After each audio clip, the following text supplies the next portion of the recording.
Good morning everyone. Fourth के general English में आ जाऊँ। चैप्टर 9 जो है जिसका नाम है अपोजिट, उसके बारे में पढ़ेंगे। तो अपोजिट यानी ऐसे वर्ड होना कि जिससे कि जो वर्ड है उसका विरुद्ध अर्थ हो, इससे विरुद्धार्थी हो, तो उसे अपोजिट जो है वो बोलते हैं। हिंदी के अंदर जैसे विलोम शब्द हम लिखते हैं, ठीक वैसे ही इंग्लिश के अंदर अपोजिट वर्ड जो है वो लिखे जाते हैं। एक्सरसाइज 1 है, complete the second sentence of each pair by writing the correct opposite of the word given in italic. तो इटैलिक वर्ड जो दिए गए हैं उसके दूसरे सेंटेंस जो है इसके अंदर उसके करेक्ट अपोजिट वर्ड जो है वो लिखो। Choose your word from the list given below. यहाँ पे जो लिस्ट के अंदर वर्ड दिए गए हैं उसका यूज़ करो और यहाँ पे जो ब्लैंक है उसे कंप्लीट करो। तो फर्स्ट यहाँ पे है barren, carelessly, dead, difficult, shallow, never, dishonest, useless, wild और फ्रेश। तो ये सभी जो है वो उसके अपोजिट वर्ड है कि जिसे हमें उसके राइट प्लेस के अंदर लिखने हैं। तो यहाँ पे फर्स्ट दिया गया है the boy answer politely, he did not answer rudely. तो इटैलिक वर्ड जो पोलाइट है उसका ऑपोजिट यहाँ पे आपको रूडली दिया गया है।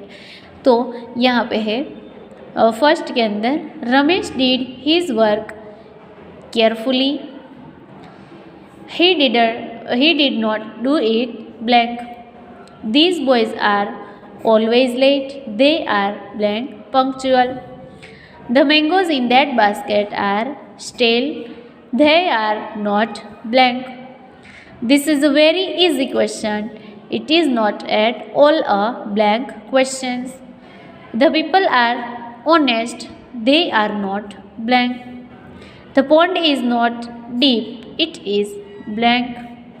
The land of Punjab is fertile, it is not blank.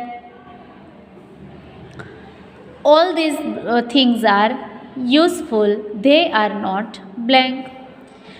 A cow is a tame animal, it is not a blank animal. तो सबसे पहले यहाँ पे जो जो हमने अंडरलाइन की वो सभी जो है वो इसके इटैलिक वर्ड है और उसी के जो ऑपोजिट वर्ड है वो हमें ऊपर से देख के लिखने हैं।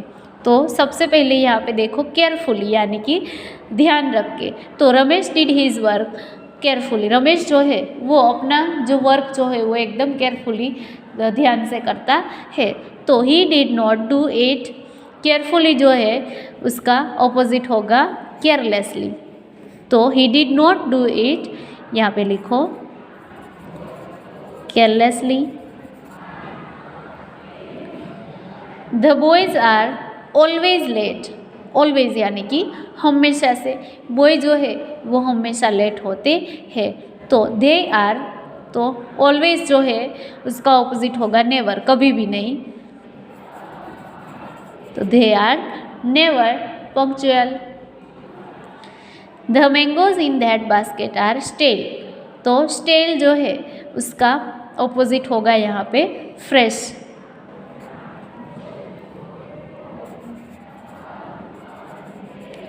दे are not fresh. This is a very easy question, तो इजी जो है उसका यहाँ पे ऑपोजिट होगा difficult.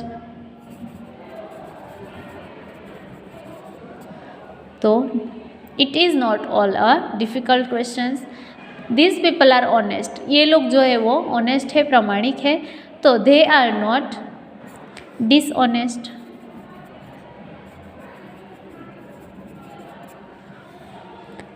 This pond is not deep, ये जो पॉन्ड है वो डीप नहीं है। तो इट इज़ यहाँ पे आएगा shallow,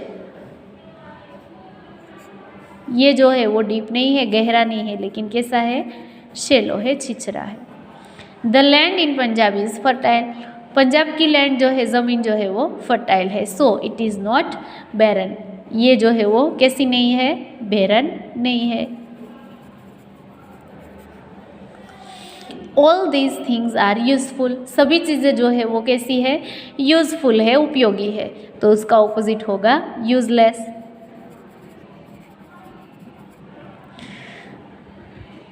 that man is alive, ये मैन जो है वो कैसा है, लाइव है, जिंदा है, so it is not dead.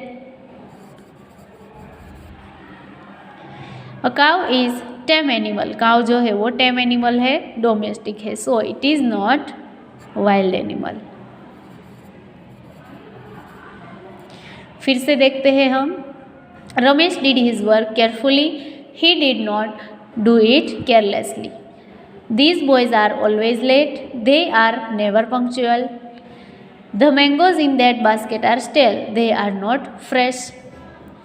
This is a very easy question, it is not all a difficult question. These people are honest, they are not dishonest. This pond is not deep, it is shallow. The land in Punjab is fertile, it is not barren. All these things are useful, they are not useless. That man is alive, he is not dead. A cow is a tame animal, it is not a wild animal. Next यहाँ पे हम देखते हैं जो exercise 2 है, इसके अंदर आपको 2 कॉलम जो है वो दिए गए हैं। Find out from column 3 the opposite at the word in column 1 and write them in column 2, यानी कि कॉलम नंबर 3 जो है वहाँ से ऑपोजिट वर्ड ढूंढो कॉलम 1 के और उसे कॉलम 3 जो है इसके अंदर लिखो। तो सबसे पहले यहाँ पे है ugly, warm, arrival, sunset, everywhere, ancient, win, narrow, lend, buy, sharp और डीप। यहाँ पे कॉलम 3 के अंदर देखो, sunrise, sell, loss, beautiful, white, departure, borrow, cool, modern, novel, shallow और ब्लड। तो इसके अंदर सबसे पहले आपको एक जो है वो दिया गया है अगली, तो यहाँ पे आएगा ब्यूटीफुल। उसके बाद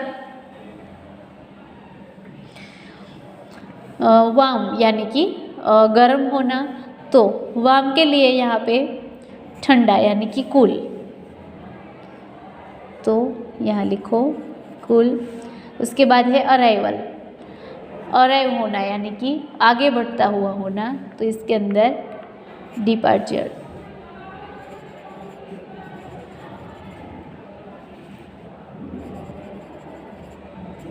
नेक्स्ट इज सनसेट, तो अपोजिट है सनराइज।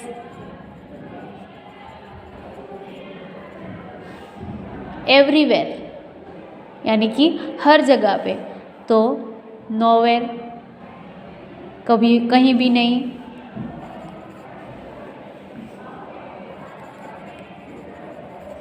नेक्स्ट है एंशिएंट, तो इसके अंदर आएगा मॉडर्न।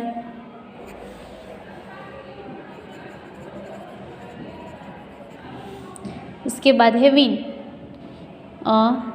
जीतना, तो विन के अंदर आएगा लॉस, खोना। नेक्स्ट है नेरो, नेरो होना, संकरा होना, तो वाइड। लैंड, तो बोरो। बाय यानी कि खरीदना, तो सेल, बेचना।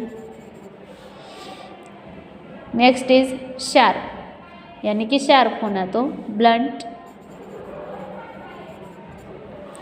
और डीप, तो यहाँ आएगा शैलो। तो ये जो है ऑपोजिट वर्ड वो कंप्लीट हुए। फिर से देखते हैं हम, ugly, beautiful, warm, cool, arrival, departure, sunset, sunrise, everywhere, nowhere, ancient, modern, win, loss, narrow, white, lend, borrow, buy, sell, sharp, blunt और डीप, तो यहाँ पे है शेलो। नाउ नेक्स्ट आपको दिया गया है exercise 3, pick up the pairs of opposite from the list given below and write them on the lines as shown. यहाँ पे जो लिस्ट है उसमें से ही आपको अपोजिट और उसका वर्ड जो है वो दोनों ढूंढने हैं और उसे आपको यहाँ पे नीचे जो ब्लैंक है वहाँ पे लिखना है। तो ये आपको दिया गया है हेवी और लाइट। हेवी यानी कि भारी होना और लाइट यानी कि हल्का होना। तो नेक्स्ट यहाँ पे है awake, love, foolish, noisy, asleep, broad, increase, light, agree, hate, victory, kindness, wise, differ, decrease, quiet, narrow, defeat and cruelty. तो उसके बाद लिखो यहाँ पे है अवेक यानी कि जगा हुआ होना, तो इसके अंदर आएगा उसका अपोजिट एस्लीप। नेक्स्ट यहाँ पे है लव, तो अपोजिट लिखो हेट। नंबर 3 जो है इसके अंदर है फुलिश,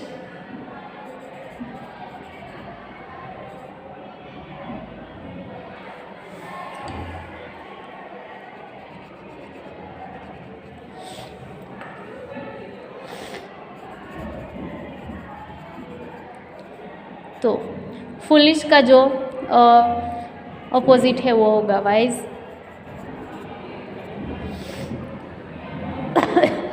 नेक्स्ट इज नॉइसी, तो नॉइसी जो है उसका यहाँ पे ऑपोजिट होगा क्वाइट, शांत।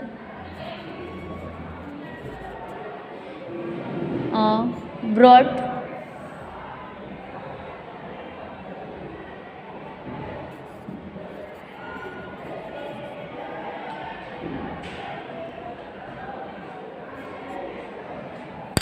ब्रॉड जो है उसके लिए यहाँ पे आएगा नैरो।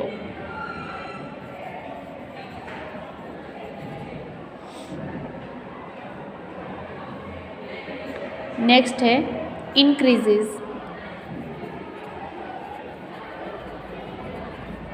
तो इंक्रीज के लिए डिस्क्रीज।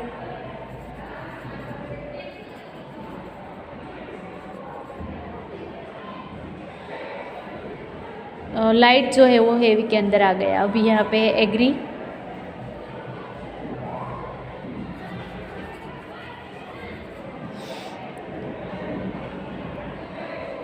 तो एग्री जो है उसके लिए यहाँ पे आएगा डिसएग्री।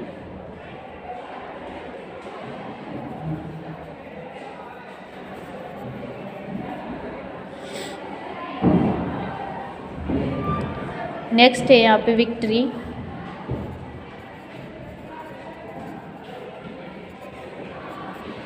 तो विक्ट्री के अंदर आएगा डिफीट।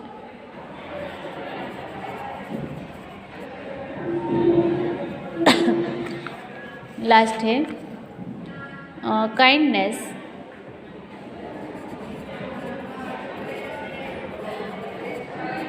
तो काइंडनेस जो है इसके अंदर आएगा क्रूएल्टी।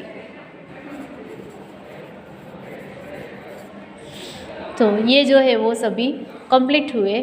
फिर से हम देखते हैं heavy, light, awake, asleep, love, hate, foolish, wise, noisy, quiet, broad, narrow, increase, decrease, agree, disagree, victory, defeat और काइंडनेस, क्रूएल्टी। तो होमवर्क के अंदर आपको जो हमने ब्लैंक्स कंप्लीट की, एक्सरसाइज 1 ऊपर से देख के ब्लैंक कंप्लीट करनी है। एक्सरसाइज 2 साइड में जो कॉलम 3 जो है उसमें से देख के आपको कॉलम 2 जो है उसे कंप्लीट करना है। और एक्सरसाइज 3 जो है इसके अंदर जो जो वर्ड हमने लिखे वो सभी वर्ड जो है वो ऑपोजिट के अंदर कंप्लीट करके अपनी बुक में लिखना है।